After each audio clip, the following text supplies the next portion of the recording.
Inuulit ko, noong 2015, ako ang una at kaisa-isang gobernador na nagdeklara ng suporta para kay Presidente Duterte. At kahit ako ang nag-iisang matitira, maninindigan ako para sa kanya.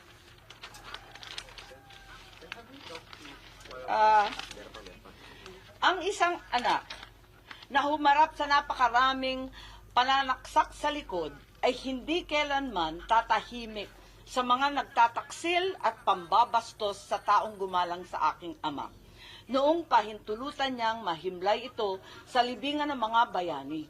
Doon, tinanong siya na kaya ba niyang pahintulutan ng paglilibing dahil kaibigan lamang ako. Ang sagot niya noon ay sagot ko ngayon. Hindi lang dahil kaibigan ko si PRRD. Kaibigan ko talaga siya. Higit lalo si Inday Sara.